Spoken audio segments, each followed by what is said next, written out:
గర్భగుడి మొత్తం తీసుకో నువ్వు. మొత్తం పొడవు వెడల్పు ఎంత అంటే 46కు 46 ఇంటూ 21.5 పొడవు వెడల్పు. పొడవు వచ్చి 46 అడుగులు. ఆ గొత్తు లాస్ట్ గొత్తు నుంచి అవతల నుంచి 3 అడుగులు పోతుంది. ఈ గొత్తు నుంచి 3 అడుగులు ఇక్కడికి వస్తుంది. అర్థమైందా? ఈ 3 అడుగుల నుంచి కాంపౌండ్ వాల్ మొత్తం వస్తుంది. అప్పటికి 46 నీకు పొడవు. 46 నుంచి ఈ తూర్పు పరమట వచ్చేసేసి మనకు 21.5. సరేనా? దీంట్లో ఈ గొత్తు 11కు ఉంది. ఇది కాకుండా ఇది 9 నుంచి మీరు లోదాయం గర్భగుడి. దీని నుంచి 14 అడుగులు 14 ఇంచీల అవతలకి గుణాది వేయాల. గుణాది వేసి 9 ఇంచు 9 కరెక్ట్ గా వస్తుంది. తర్వాత దీని నుంచి హైట్ వచ్చి దీని దగ్గర నుంచి లెక్క పెట్టుకుంటే 13 అడుగులు పైకి స్లాబ్. ఏది? దేవాలయం స్లాబ్, గర్భగుడి స్లాబ్. ఈ బయలవుట్ చేసేసేసి ఆ యొక్క మోల్డింగ్ వచ్చేసి 11 అడుగుల్లో వస్తుంది. 11 అడుగులు కూడా ఇక్కడ 11 అడుగులు పూర్తిగా కట్టి 6 ఇంచీల స్లాబ్. 6 ఇంచీల స్లాబ్. ఇది ఈ 2 గొత్తులు వచ్చేసేసి ఇది బయట ఆయము, ఇది లో ఆయము. దీని నుంచి ఆ లోయాయాన్ని తీసుకోవాలి మీరు. 9x9. సరేనా? గర్భాలయం 9x9. 9x9లోనే వస్తుంది. ఈ 9x9లోనే గ్రానైట్ ప్లాస్టింగ్ అన్ని కూడా దాంట్లోనే అయ్యి 9x9 మిగిలిన అది. అందుకనే 14 పెట్టినాను యువతలు నేను. దాన్ని చూసుకొని ఒగించి అవతలకే మీరు గోడ కట్టడానికి ప్రయత్నం చేయాలి. నీకు అర్థమైంది కదా?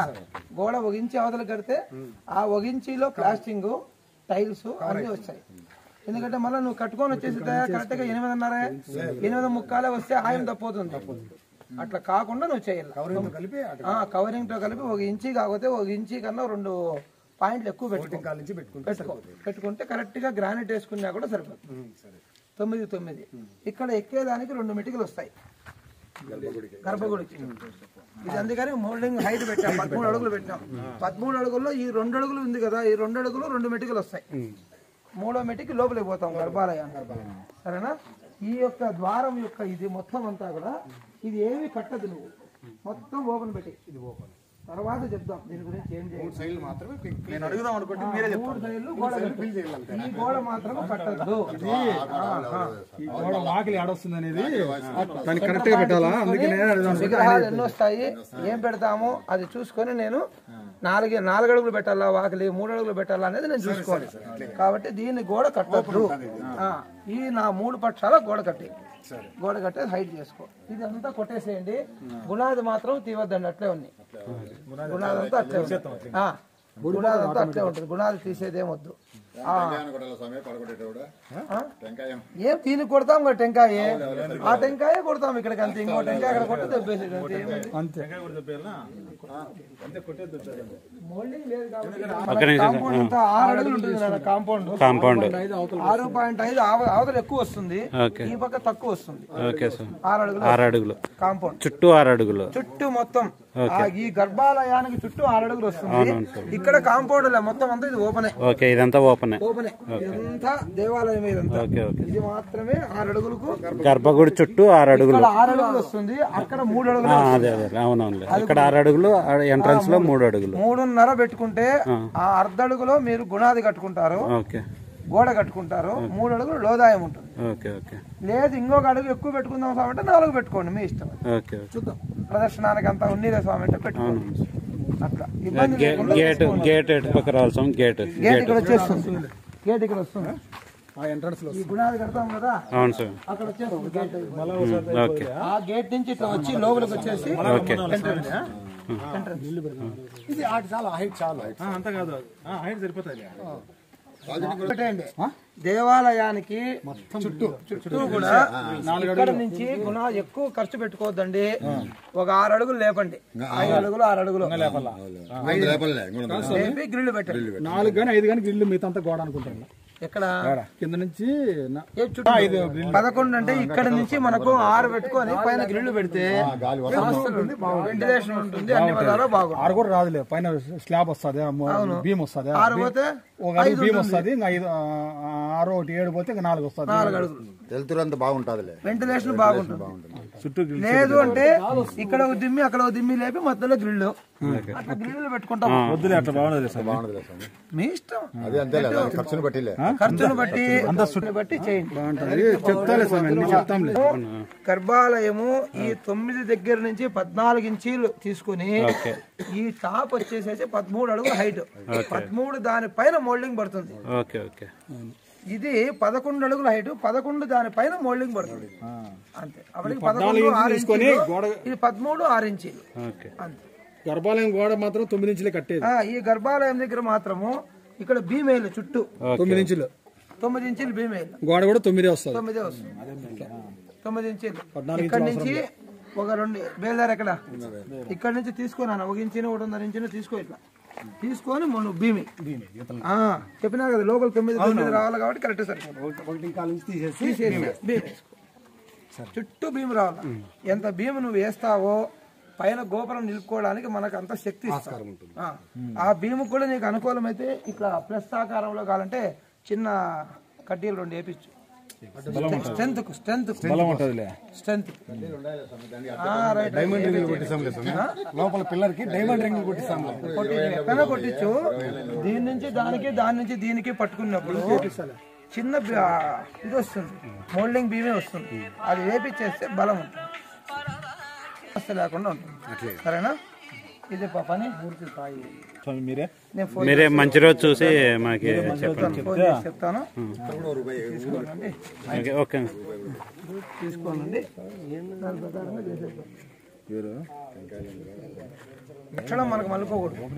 ఇప్పుడు ఇక్కడ మీరు పెట్టినది ఏమైందంటే తూర్పు మగానికి పెట్టారు కదా, తూర్పు వల్ల దక్షిణం ఖాళీ ఉండేదాని వల్ల ఇదంతా ఇంతవరకు ఏ దానికైనా దక్షిణం ఖాళీ ఉండకూడదు. అది దక్షిణం. కాబట్టి ఇప్పుడు మీరు దాన్ని తీసేసి ఇక్కడి నుంచి స్టార్ట్ చేసుకుంటే ఎవరికి ఇండ్లకు ఇబ్బంది ఉండదు. మా ఇళ్ళకల్లా దేవుడు చూస్తానడే, దీపం చూస్తానడే, ఇది ఎట్లా అనే ఎవరికి ఇబ్బంది లేకుండా కట్టండి. 10 మంది కోసం చేస్తానది మనం, 10 మంది ఇబ్బంది పడకూడదు. అది ఆ పనిగా చేయండి అంతే. రైట్ నాన్న. సరే, అదే భూమి పూజ ఎప్పుడు చేయాలి స్వామి చెప్పండి. 4వ తారీఖు కానీ 6వ తారీఖు కానీ చెప్తాను, ఆ రోజు చేసుకుంది. వద్దు ఏం చేద్దండి, ఈ పొద్దు రేపు అమావాస్య వదిలేయండి. నేను చెప్తాను, చేస్తాను. ఓకే మీరు షెడ్యూల్ మీరే చెప్పండి స్వామి మాకు ఎప్పుడు అనేది. ఫోన్ చేసి భద్రపతి గుర్తుంది, జాగ్రత్త. రైట్. ఎంట్రన్స్ ఇది పెట్టుకుంటే తూర్పు భాగానికి ఇక్కడ మంచి కొలాప్సికల్ గేట్ వేసేసినామంటే పెద్దగా ఇట్లా నుంచి 5 అడుగులు కాంపౌండ్ పెట్టండి. ఇట్లా ఎంట్రన్స్ అయ్యి దేవాలయానికి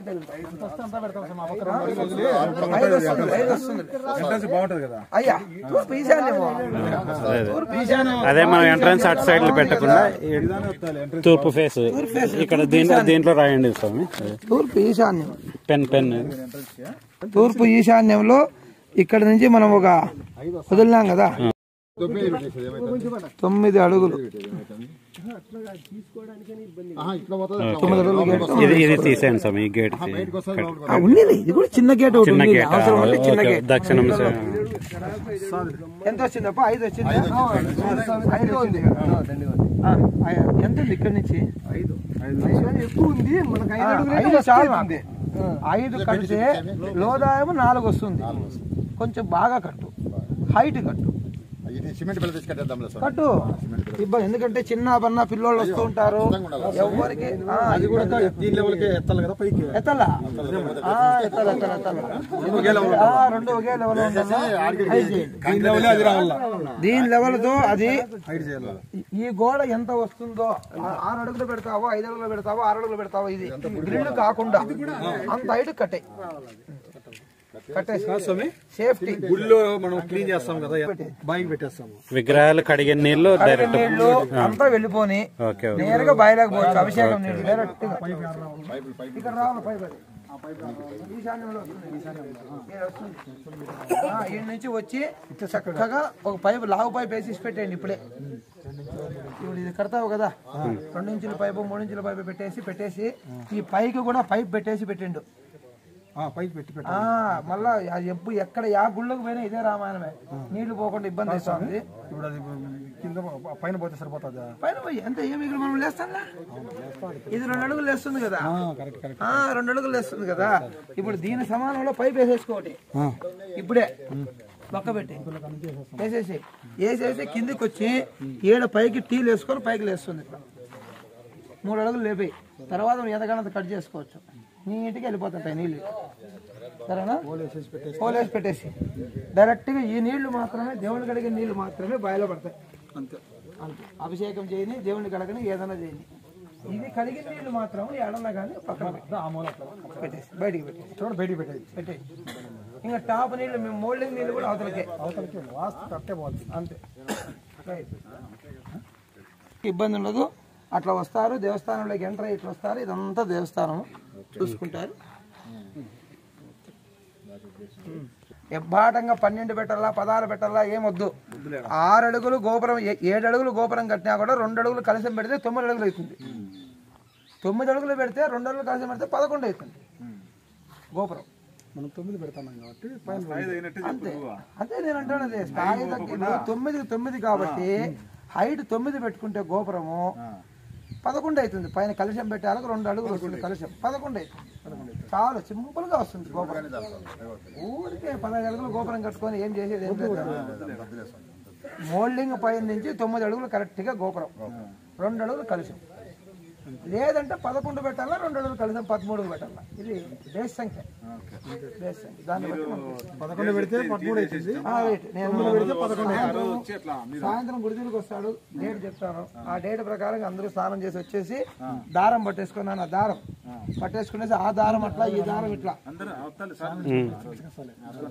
5 6 వస్తారా రాలేను, పని దండిగా ఉంది. కొట్టేసేసి ఈశాన్య భాగంలో టెంకాయ కొట్టే పారా గడారు పెట్టి టెంకాయ కొట్టేసేసి అక్కడ టెంకాయ కొట్టే దీన్ని దొబ్బే. ఇది దొబ్బేస్తేనే ఇది స్టార్ట్ అవుతుంది. ఈ రోజు రేపు అమావాస్య. ఇక్కడ పూజ చేసిన పొద్దు అంతే అంతే. అంతే అంతే. 2 రోజుల తర్వాత ఇటుకలు పనికొచ్చేవన్నీ వాడుకోవచ్చు. ఏదైనా అవసరం ఉంటే వాడండి, లేదంటే కింద బూడిచేయి మొత్తం అన్ని అంతే వేసేసి. మనుషులు ఎత్తేస్తారు అంతే. ఏమి ఎత్తే పని లేదు. ఇట్లే వెడల్పుగా బూడిచేసి అంత బూడలు ఇదే మళ్ళా ఇది కొనకొచ్చేది కింద హైట్ ఊరికి బయట పంపించి హైట్ కింద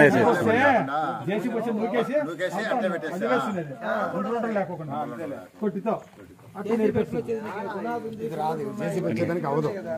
ఇక్కడ గుణ తీసేస్తాం కదా.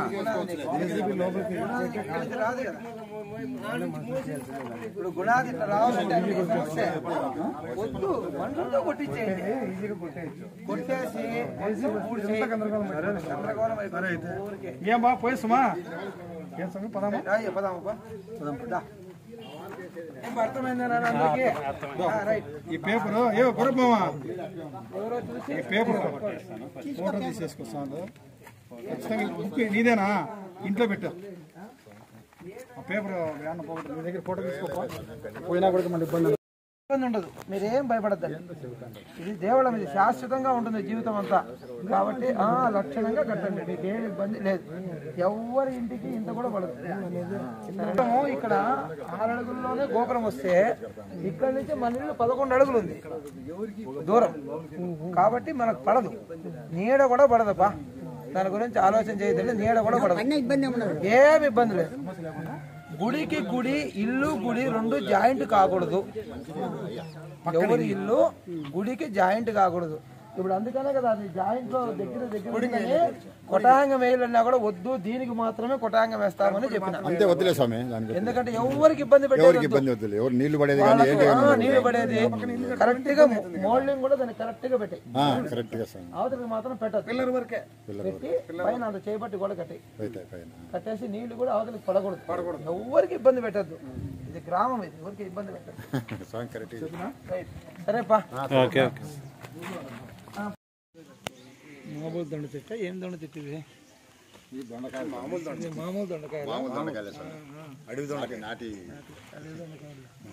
పాము దొండకాయలు అంటారు ముందు. అది వేరే సన్నగా ఉంటుంది పాము దొండకాయ అనేది. అది మామూలు దొండకాయ తినచ్చు. ఇది ఓకే. పాము దొండకాయ అనేది చిన్న కొంచెం అంతే వస్తుంది. సేమ్ అదే కలర్ వస్తుంది, ఎంత వస్తుంది అంతే. గ్రామస్తులకు ఈ దేవాలయాన్ని మళ్ళా కూడా ఉద్ధరణగా చేసి దేవాలయం కట్టి ఊరిలో ఇది శాశ్వతమైనది దేవాలయం, మనం శాశ్వతం కాదు కాబట్టి శాశ్వతంగా దేవాలయాన్ని కట్టించుకొని ఈ యొక్క ఊరికి మంచి జరగల్లా, ప్రజలకు మంచి జరగల్లా, ఈ దేవాలయం కట్టిన దానివల్ల మన యొక్క జీవితానికి రుణం తీర్చుకుంటాం. దేవతా రుణాన్ని మనం తీర్చుకుంటాం. దేవతా రుణము, తల్లిదండ్రుల రుణం తీర్చుకుంటేనే మానవుడు పైకి వస్తాడు. ఏ రుణము తీర్చుకోకుండా పోతే వాడు ఏమిటికి ఉపయోగం లేకుండా పోతుంది. కాబట్టి ఆ రుణం తీర్చుకోవడానికి అందరూ కూడా సహాయం చేసి ఎవరి యొక్క వాళ్ళ యొక్క శక్తానుసారంగా ఇచ్చి భగవంతుని సేవించుకొని జీవితంలో ఆ భగవంతుని కృపకు పాత్రలు కావాలని మరీ కోరుతున్నాం. రైట్, మంచిది.